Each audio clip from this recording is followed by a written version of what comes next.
ललितपुर विधानसभा के जातिगत समीकरण कुछ इस प्रकार के दिखाई दे रहे हैं कि भारतीय जनता पार्टी को खतरे की घंटी बजा रहे हैं। पिछली बार 2017 में जब रामरतन कुशवाहा चुनाव लड़ रहे थे तो पूर्व विधायक रमेश कुशवाहा उनके साथ खड़े थे और उसके बाद कुशवाहा वोट उनकी फेवर में गया था। चूंकि रमेश कुशवाहा की छवि रामरतन कुशवाहा से ज्यादा अच्छी है समाज के अंदर, इसलिए अब की बार रमेश कुशवाहा जो है समाजवादी पार्टी से चेहरा बनाए गए हैं। ऐसे में जो टक्कर होगी उसमें कुशवाहा वोट 75% सपा के साथ जाने की स्थिति सामने दिखाई दे रही है। हमने जिस प्रकार से जनता के बीच में जाकर नब टटोलने की कोशिश की है, वर्तमान में जो इस विधायक के लिए टिकट मिली है रामरतन कुशवाहा के लिए, उनकी नाराजगी स्पष्ट तौर पर दिखाई दे रही है। जनता के बीच में नाराजगी है, वो चाहती है कि प्रत्याशी बदल दीजिए, टिकट ले जाइए। ऐसे में भारतीय जनता पार्टी ने अपने कर्मठ नेता रामरतन कुशवाहा पर ही फिर से भरोसा किया है। कार्यकर्ता तो वो है ही, चूंकि प्रचारक ज्यादा रहे और विधायक कम बन पाए। ऐसे में जो उनके कार्यकर्ता के तौर पर दिखाई देते हैं रामरतन कुशवाहा, उन पर फिर से भरोसा किया है और आशा की है कि जिस प्रकार से आप जीत कर आए थे उससे ज्यादा वोट लेकर जीत के आए। लेकिन ब्राह्मण नाराज है, बड़े पैमाने ब्राह्मण नाराज है, ठाकुर वोट नाराज है बीजेपी से।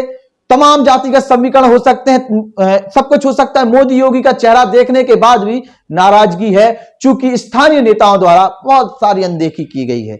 इसके साथ साथ लगातार कुशवाहा समाज से विधायक बनने का जो सिलसिला है और वो भी उसके कारण भी कहीं ना कहीं एंटी कन्वेंसी है और उसका भी शिकार रामरतन कुशवाहा को होना होगा। दूसरी चीज, तमाम प्रत्याशी टिकट मांग रहे थे, ऐसी बातें सामने कि 40 प्रत्याशी तकरीबन थे, तो वो भी कहीं ना कहीं गुटबाजी का शिकार रहे हैं और उसके कारण भी नुकसान झेलना पड़ेगा। इसके बाद जैन समाज का वोट की अगर हम बात करते हैं तो 15-16 हजार वोट बैंक ऐसा है जो आज के समय में नाराज है बीजेपी से, वो भी खिलेगा। लोधी समाज की हम बात करते हैं तो लोधी समाज का वोट 65,000 बताया जा रहा है। अगर ऐसी स्थिति में बनता है जहां पर गंदर्प सिंह लोधी खुद ताल ठोकने के लिए तैयार है, चूंकि उन्हें टिकट मांगनी थी, टिकट मांग भी रहे थे, लगातार उन्हें दबाया भी गया है, इसके बाद उन्होंने ताल ठोकने की बात कही। अगर वो मैदान पे आते हैं तो उसका खामियाजा भी मौजूदा विधायक के लिए कहीं ना कहीं झेलना पड़ेगा, पार्टी के लिए झेलना पड़ेगा।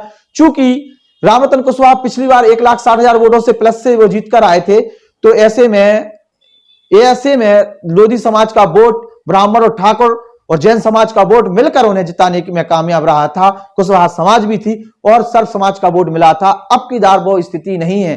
क्या ऐसी स्थिति में जहां ठाकुर वोट कटेगा, ब्राह्मण वोट कटेगा, लोधी वोट कटेगा, जैन वोट कटेगा, इसके साथ साथ कई जगह कुशवाहा वोट कटेगा, 50% का 75% कुशवाहा वोट कटेगा। ऐसे में भारतीय जनता पार्टी अपना विधायक कैसे बना पाएगी और उसके लिए क्या रणनीति होगी, ये देखने वाली बात होगी। लेकिन मौजूदा जातिगत समीकरण बताते हैं कि भारतीय जनता पार्टी को इतना आसान नहीं होगा जीतना, चाहे आप हिंदुत्व की वोटी पिला जीते, चाहे आप जातिवाद को दूर कर दीजिए, चाहे आप कुछ कर दीजिए। चूंकि ब्राह्मणों के साथ जो हुआ वो ब्राह्मण भूल नहीं सकता है। कोविड में जो मैनेजमेंट गलत रहा उसको कोई भूल नहीं सकता है। ये सब चीजें हैं, महंगाई है, बेरोजगारी अपनी जगह है, लेकिन डायरेक्टली बहुत सी चीजें हैं जिसको लेके जनता नाराज है। कई जगह सड़कें नहीं बनी है, कई जगह स्कूल की समस्या, कई जगह अस्पताल की समस्या है। इन सब में केवल पूजन हुआ है, उद्घाटन नहीं हुए हैं, इसलिए भी नाराजगी है। ऐसे में रामरतन कुशवाहा की डगर इतनी आसान नहीं होगी। देखते हैं क्या होता है, क्या समीकरण बनते हैं, हम आप लोगों के बीच में लेके आएंगे। अभी मौजूदा जो समीकरण है वो हम आप लोगों के बीच में लेके आए हैं कि दो कुशवाहा टकराएंगे आपस में, तो कुशवाहा वोट तो बटना ही बटना है। इसके बाद गुड्डू राजा मैदान में आ रहे हैं, इसके बाद अगर गंदर्प सिंह लोधी मैदान में आते हैं तो स्थिति और खराब होगी और जीत और हार का आंकड़ा 90,000 से 1,10,000 के बीच में होता हुआ नजर आएगा। चूंकि 4.25 लाख वोटिंग करीबन ललितपुर के अंदर है। ऐसे में स्थिति कुछ भी हो सकती है। जो समीकरण बनेंगे वो हम आपके सामने लेकर आएंगे। आपके जो भी सुझाव हो, विचार हो, कमेंट बॉक्स में जरूर रखें। नमस्कार।